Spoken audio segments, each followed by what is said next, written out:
This is SelfWork, and I'm Dr. Margaret Rutherford. At SelfWork, we'll discuss psychological and emotional issues common in today's world and what to do about them. I'm Dr. Margaret, and SelfWork is a podcast dedicated to you taking just a few minutes today for your own self-work. Hello and welcome back to SelfWork. I'm Dr. Margaret Rutherford, a clinical psychologist out of Fayetteville, Arkansas. And I started SelfWork 4.5 years ago to reach those of you who might already be very interested in psychological phenomenon or emotional issues. Maybe you're already in therapy, looking into yourself and examining your life. To those of you who might just have been diagnosed with something and you're really curious and you need answers.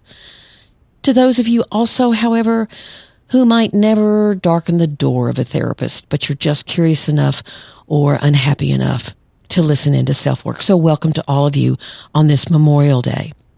The story you're going to hear from this young woman I'm about to introduce you to is one you'll likely never forget. Danica Thomas was the wife of a career military guy, Alan Thomas, but his military career ended in a traumatic way, as did his life.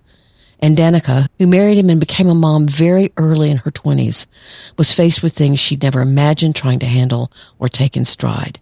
Life has dealt her and her family a huge blow, as well as others. And she's dedicating her life to trying to improve the mental health services that returning soldiers receive from the VA.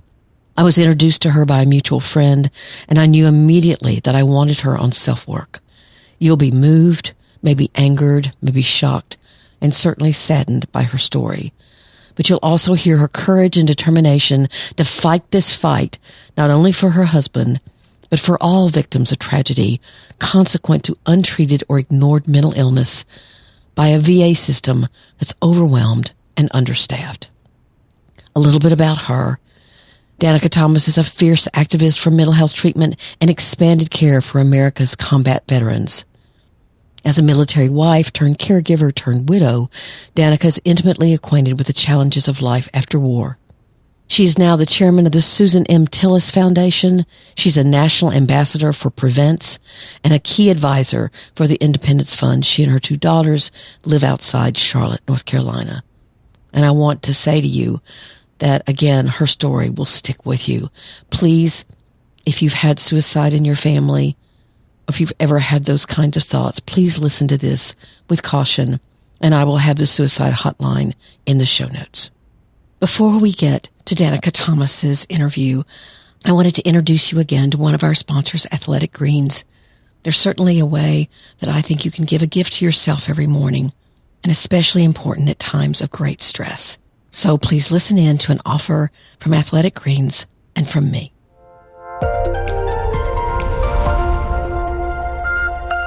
When Athletic Greens reached out to me, I of course said I'd need to try the product, and I was actually shocked. It tastes great with cold water, and I felt more focused. I've had better digestion and energy. Even my non-health conscious husband is loving it. Let me give you some facts. They call it a life-changing nutritional habit. To me, it's like giving yourself a gift every morning. It contains 75 vitamins, minerals, whole food-sourced ingredients, including probiotics and something called adaptogens. It fits all kinds of diets and has less than 1 gram of sugar, and it's easy. 1 scoop in the morning, and you can do away with so many of those other expensive supplements that you swallow every night. And because I said a fervent yes to their sponsorship, you can visit athleticgreens.com/selfwork, and along with the product, you'll receive a free year supply of vitamin D3, and most of us are deficient, and K2 in 1 tiny drop, as well as 5 convenient travel packs. Again, go to athleticgreens.com/selfwork and experience it yourself. You know, I always focus on what you can do about it, and Athletic Greens fits the bill.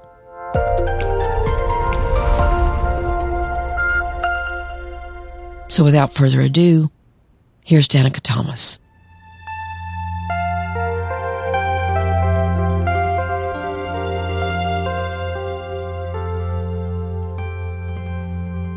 Danica, I'm so glad to see you again. You and I met through Tricia Frigo several months ago because she really wanted me to hear your story and consider having it on SelfWork.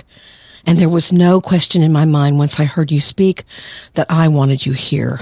Absolutely. Well, thank you so much for having me. And it's such a pleasure being able to talk to you. And unpack a lot of the things that I had gone through with my husband. And since I'm just honored to be here to speak with you. Well, I think the honor is ours, actually, Danica. Thank you. Thank you. And listeners will feel the same way after they hear a lot of the tragedy that you've experienced in your life and what you've done with it. Aww. Why don't you just tell your story using the words you said to me initially? It's so incredibly moving and sad and poignant and inspirational all at the same time. Okay. Well, I am first and foremost a mom.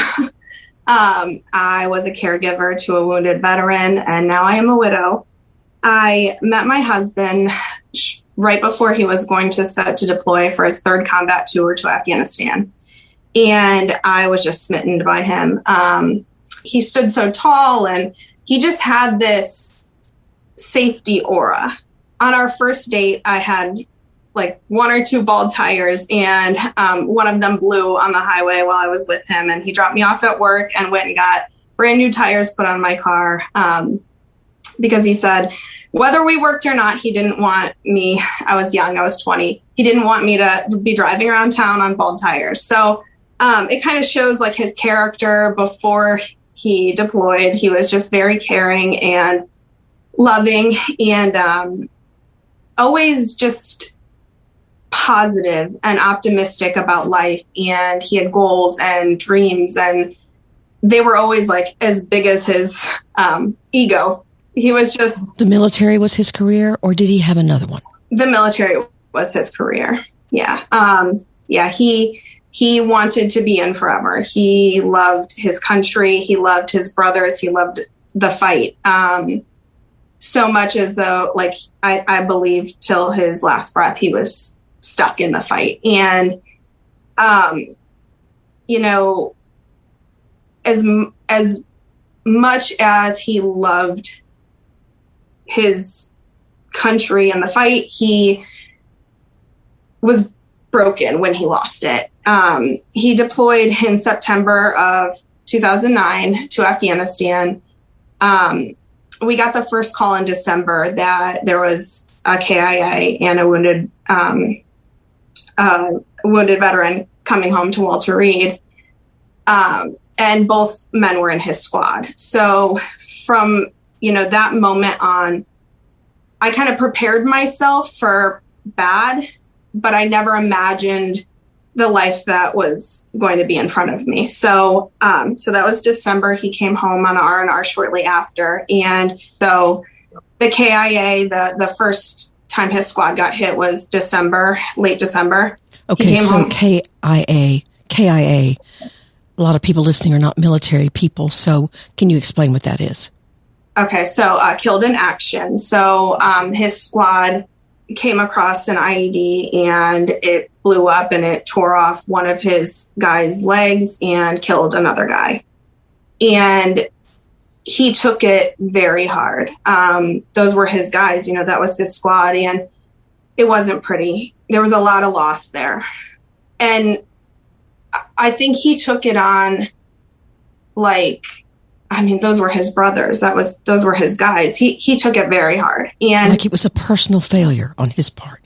Right. You know, like the survivor's guilt, that was real. You know, but he always held his head high. Of course, there was a lot of consoling, but what do you say to somebody that's trying to make sense of what happened? And what do you say to somebody that is so, like, I call him my barrel-chested freedom fighter. He was so like, I got to get back. I gotta make it right. I have to keep working. His head was in the mission, and I knew that. So when I didn't get phone calls from Afghanistan and I didn't get usual communication, I just chalked it up to his head was in the mission. He can't be bothered with back home.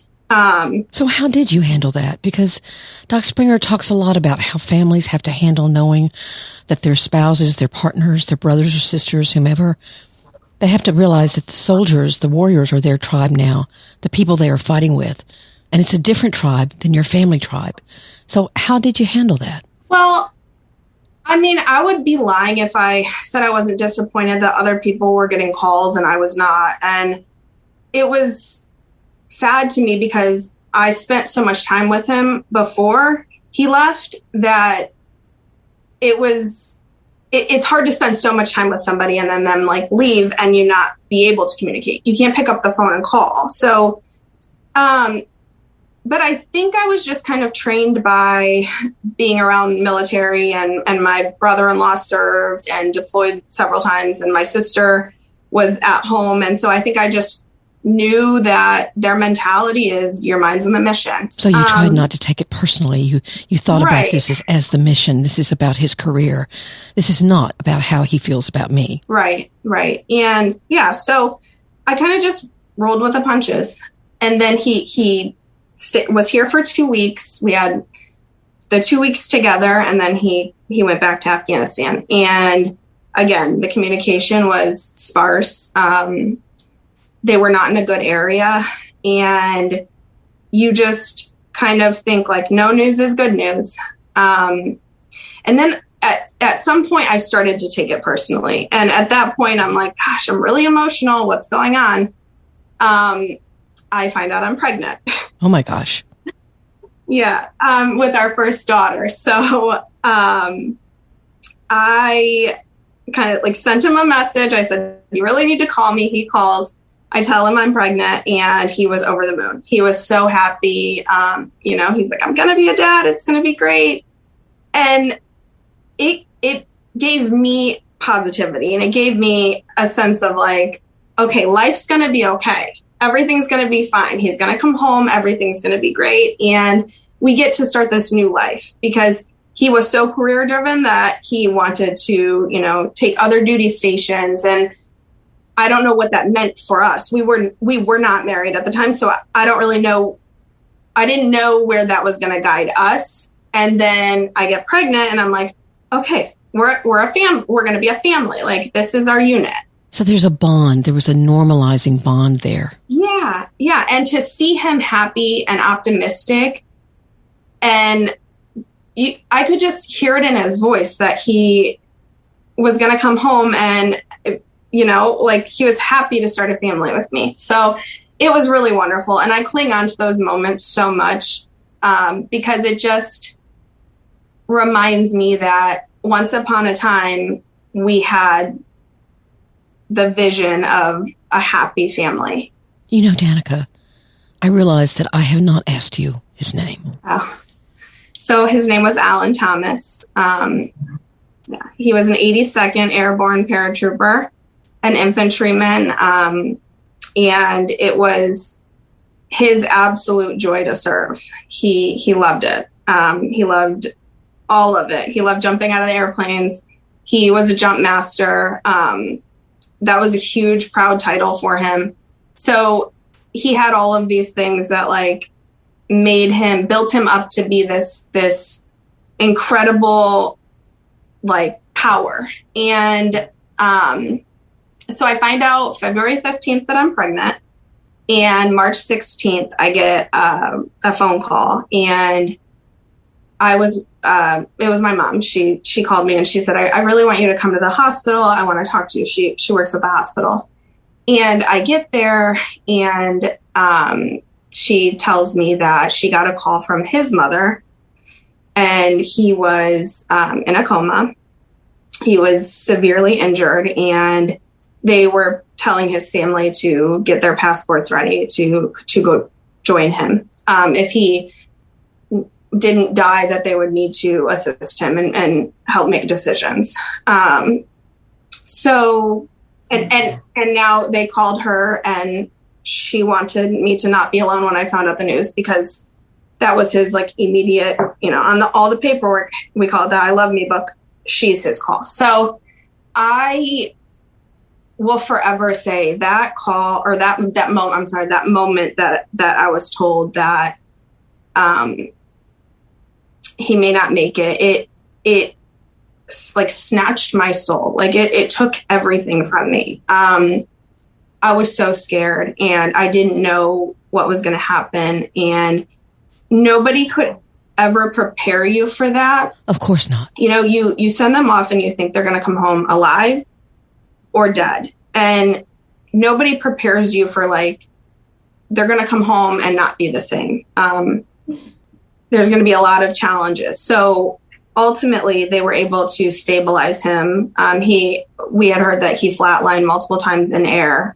They stabilized him, did emergency surgery, put in 4 chest tubes for breathing. The brunt of a suicide bomber's vest. They were packed full of 1/4-inch ball bearings, and it went all the way through his chest. And he was not a small man. So he was 6'4", 260, and a piece of metal went literally through his chest all the way, leaving burns down his back. So that's how strong the impact was. And so right away, I stop everything, pack my bags. I call his mom and I'm like, I'll be staying with you. Are you ready to have me? Because Walter Reed, the old Walter Reed in Washington, D.C. was a few miles from his childhood home. So his parents still lived there. So I was like, I'm coming, be ready.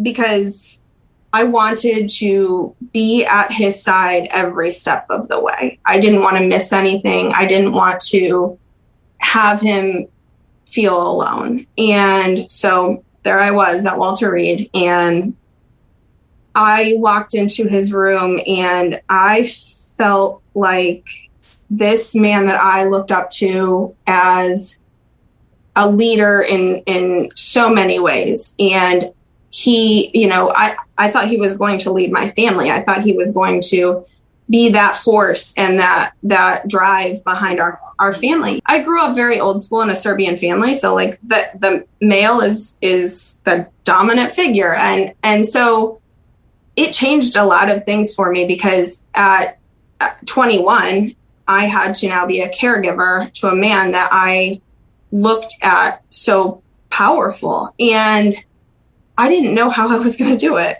And I was pregnant. And so it was very challenging. And like I said, nobody could ever prepare you for it, because everybody's injury is different. Everybody's traumatic brain injury is different. And I didn't add that he also suffered a severe brain injury.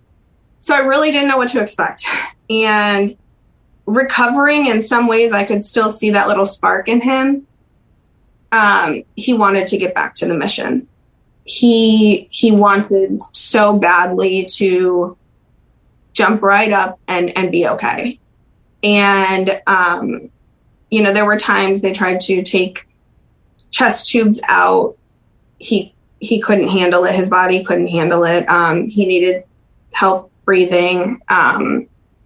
So they would have to be put back in, and it was a process. And he would have to do, you know, occupational therapy and just stimulation to the brain. And it was challenging for him, especially. How was his personality changed, would you say?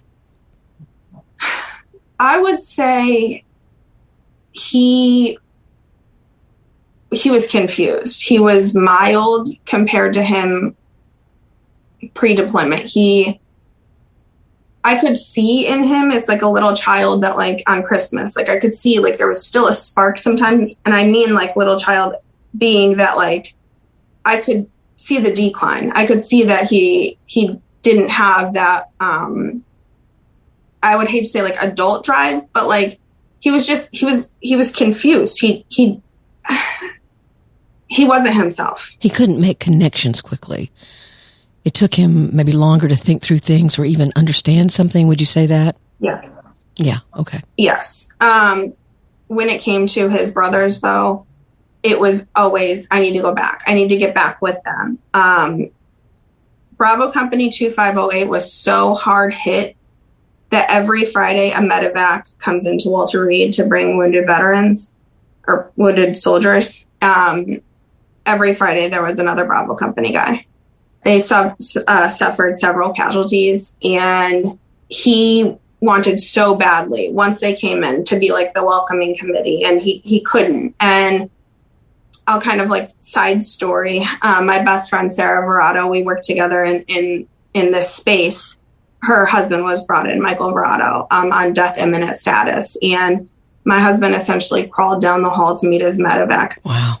Doctors didn't want him to leave his room, but he needed to have eyes on everybody. He needed to have eyes on all of his guys. And though Michael was not in his squad, he was still his brother. And my husband was so determined to keep that brotherhood that, if Michael was going to die, he was going to die next to one of his brothers. And nobody can understand you like your brother. Nobody understands except for those who you went through that hell with. So how long did it actually take him to get enough strength to go home? Well, we were at Walter Reed for, I would say, about 7 months.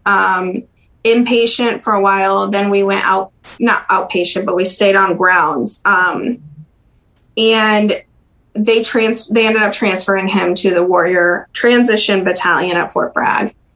And it's essentially a unit that helps you transition your way out of the military when you have been severely injured. And, in that process at Walter Reed, he was told that he could never go back to the fight, that he would never be able to be the person in the military that he was. And it crushed him. It made him evaluate everything about himself, and being that he signed up for the military and he knew what he was signing up for, that there's always, I think for them, they always know their friends have been injured. Their friends have been killed. And so I think he probably was never quite prepared for the injury that he had, but in some sense, like, he knew the risk he was taking. But when they told him he was never going to go back to the fight, I mean, it tore him apart, and he didn't know how to make sense of anything. How was he going to be a civilian? How was he going to provide for his family? How was he going to be the dad that his father was to him? And I think it took so much out of him. He knew the risks. He knew the risk of losing his brothers, but he didn't know how to make sense of losing himself. And it wore on him. And, that mixed with being put into a unit that doesn't understand him, because everybody comes from different parts of the military, and the cadre is different than, the guys that are in the unit. And, when you're in a unit, like when you're in a company like Bravo Company, everybody's an infantryman, or everybody's been to combat. Everybody understands each other. They can talk about things that other people don't understand. And so, for transitioning, being stuck in a different type of environment, and then with the medical care being a hit or miss, trial and error, what worked in the Army with the doctors maybe didn't work, maybe the VA didn't accept that type of care, or just transitioning into the VA at that time was very difficult. And I will say, I don't think anybody was prepared for the amount of casualties that were going to be brought home, and the amount of work that needed to be done to provide the care for these veterans. So during this time, you also had your daughter. I did. I missed that part. I did. So my daughter was born in October of 2010. And it was an absolute joy. It brought so much happiness to our family that was struggling really hard. She brought me back in some ways. She brought my worth and sense back. Because through the transition of Alan getting out and finding himself, there was struggles. There was a lot of struggles. And I didn't know how to be a caregiver at 21. I didn't know how to be a mom. You jump into these roles and you don't have a handbook and you don't know what to do. And so you find what works. You had to dig really, really deep. Yeah. You find what works and you struggle through what's not working. And so, as much joy as she brought us, and still does to this day, we still had a big, big, big thing to fix. And that was how to make things okay again. And looking back, I believe it's probably naive for me to think that one day everything would be okay, because when you're living through it, you're so deep, into it that you can't see outside, that maybe you have to adjust to this and it's the way it's going to be forever. But you hold on to hope that things are going to be okay. And I watched my civilian friends, have families and get married and have babies, and their lives look like, a fairy tale. And not that I ever expected a fairy tale, but mine looked a lot different. And I was young and I was trying to really just find myself again. So he ends up medically retiring and, brought into the VA system. And there was a lot of transition in our lives. We moved because we thought that it would be the best thing for our family. Oh, and I find out I'm pregnant again. So my daughters were born a little over 2.5 years apart. And that's essentially how long it took for him to transition out. But in August of 2012, he finally medically retired. We moved to Virginia and started to get, into the VA care there. It was still hit or miss. The records didn't really sync. So like I said, what worked in the Army, maybe the VA doesn't do or can't do. It must have been terribly frustrating. At one point, he was really getting off of the medications because we were trying different approaches. He really, really liked the therapist he was seeing. It was a teleconference through the military. He couldn't see that therapist any longer. And so I think that pain management, he was doing, he was going to the chiropractor for his back pain. It was not provided to him through the VA. And so it was so much change, on a weekly, monthly basis, that it was hard to grasp what actually worked. And so I don't want to rush you, Danica, but I'm also aware that we're only halfway through your story, and I want to hear the rest of it. Obviously, the disappointment in the VA was very, very strong. Okay. I'll kind of get back. So we moved back to Fayetteville, North Carolina, because I felt like it was the best move for our family to get him into a system that worked at the VA. And there was a lot of identity crisis going on with him. He wanted to move. He was in a band at one point. He was just trying to cling on to anything that would. Is that who am I, right? Yeah. A lot of different Allens. And in September of 2013, he went to the VA emergency room in mental health crisis, and they didn't have the space available to keep him. And he was sent home with medication, and they told us that they would call when they had space available to see him. I put him on a wait list, and days later he left our house.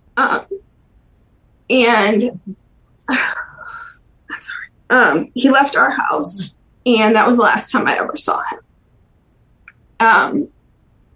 He had what clinicians later described as a psychotic break, and he ended up taking the lives of 2 of our neighbors and their dog. And you said when I talked to you before that you firmly believe that he thought he was defending those people, or maybe he thought they were the enemy. But something in his mind told him there was danger, and he was fixing it. Later, we had heard that he came out of the home and said, "The house is clear." Like he cleared. What did he say? The house is clear. Like he cleared a home. The house is clear. So he was in military mode, basically. Yeah. My husband died of villain, and that's not who he was. And there are two victims of the casualty that came home with him, and two families that their pain is probably 10 times greater than mine because they're left without the why.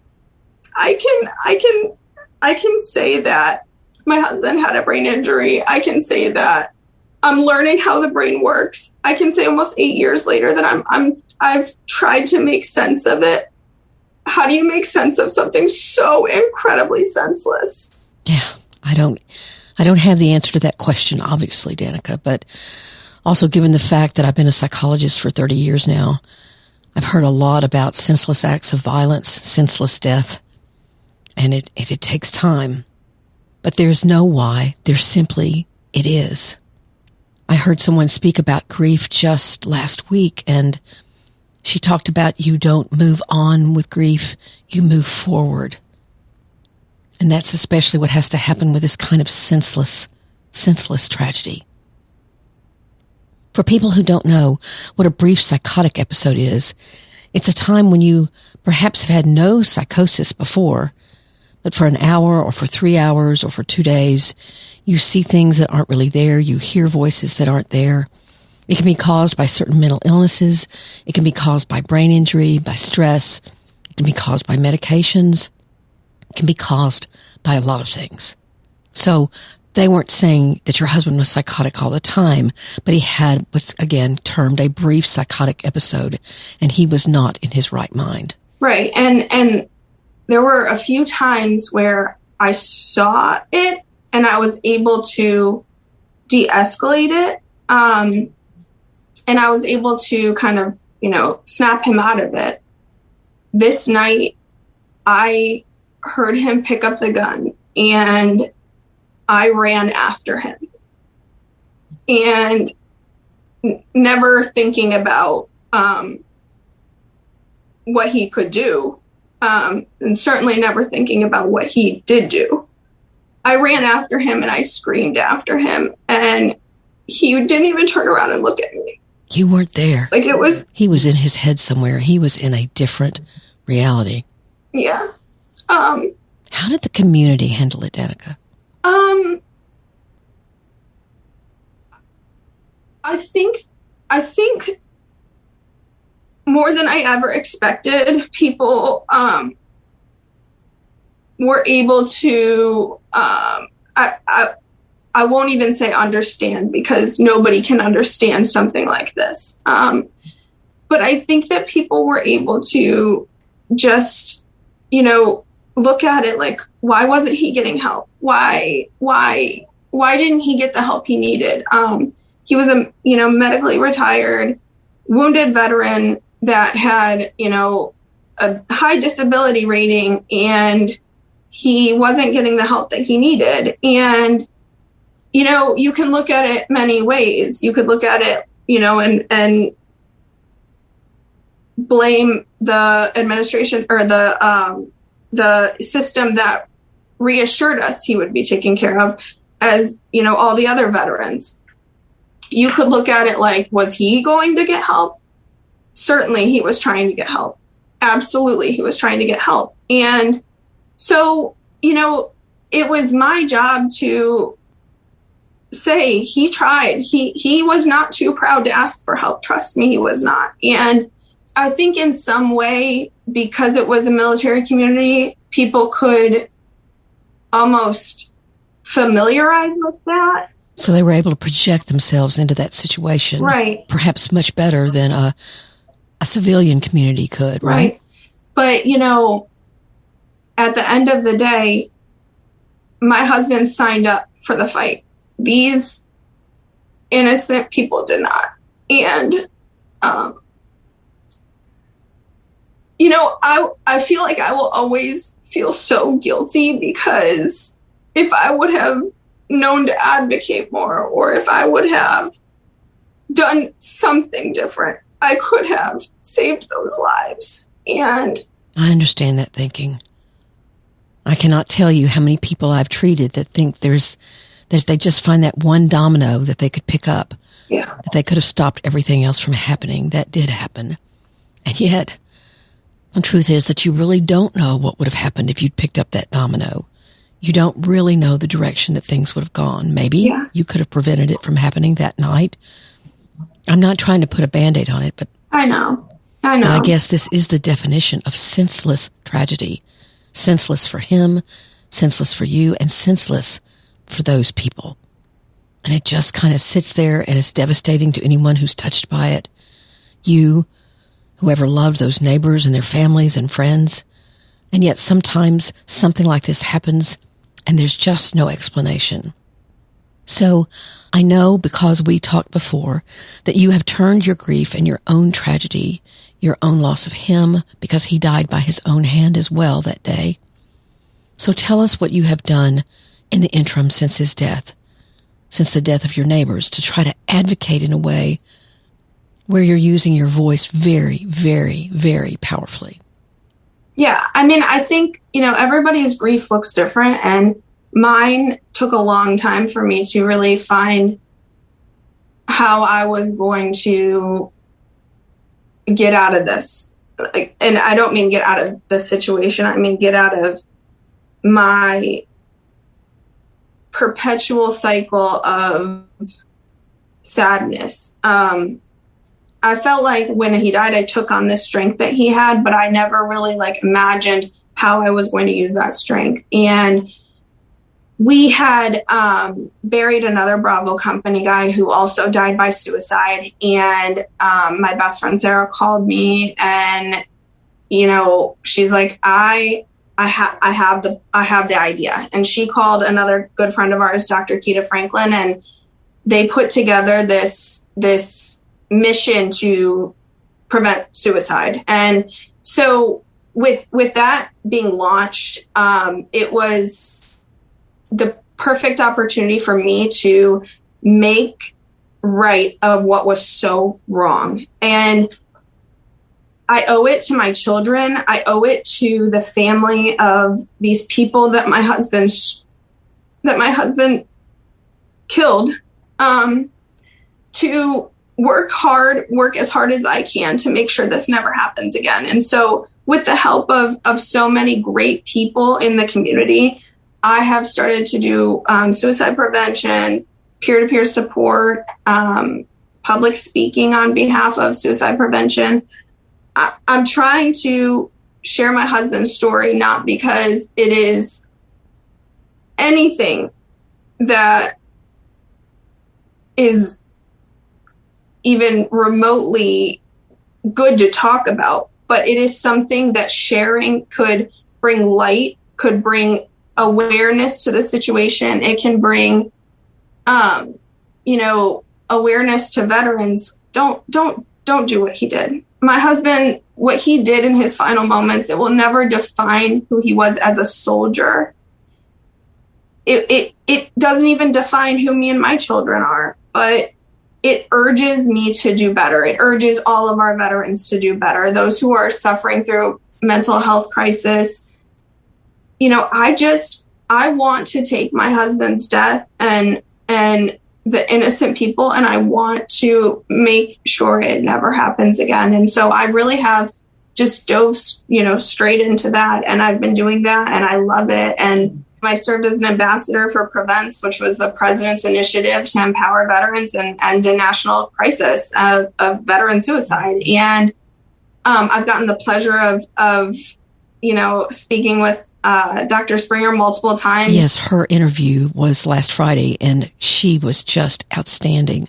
I can understand that she's probably been extremely helpful. She's helped me a lot with trying to understand the brain.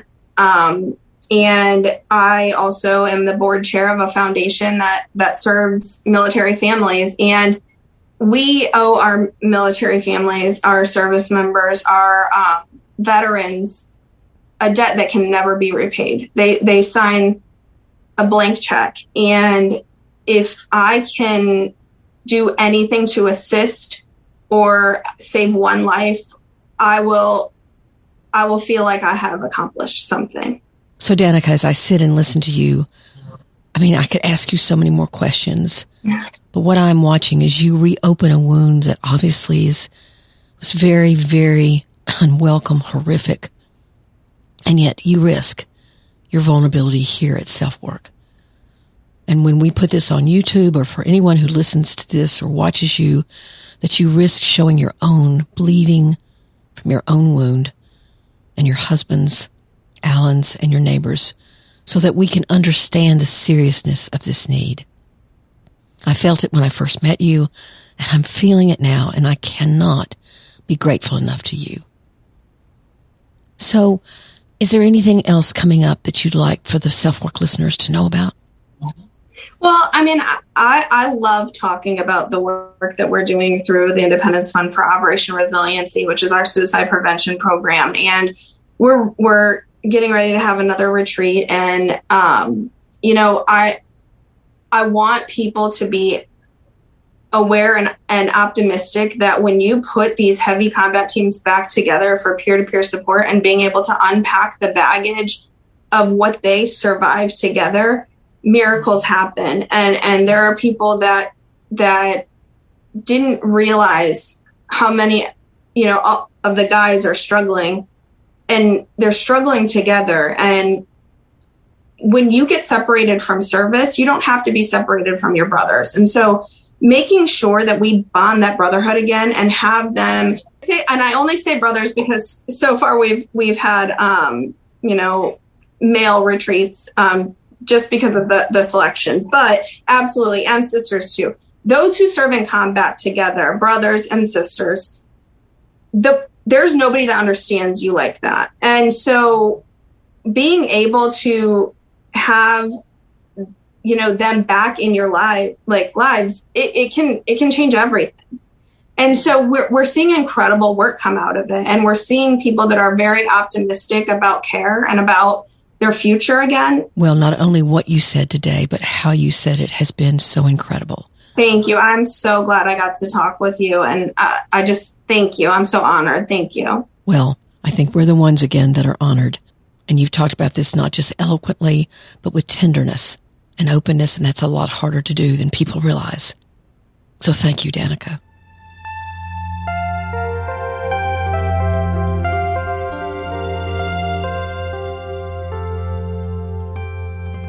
Danica obviously opened up her soul to us here on SelfWork today, and I so appreciate it.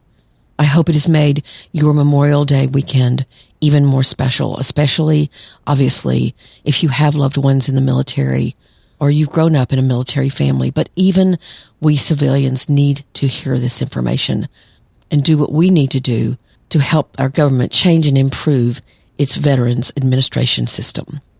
I want to remind you that I did a course on depression, and you can link to it at himalaya.com/depression. And with the promo code OVERCOMING, you can get 2 weeks of free downloads and all kinds of interesting talks. And there's so many speakers on Himalaya. It's incredible, in really all different arenas. So check it out. As always, thank you for being here at SelfWork. Take very good care. I'm Dr. Margaret, and this has been SelfWork.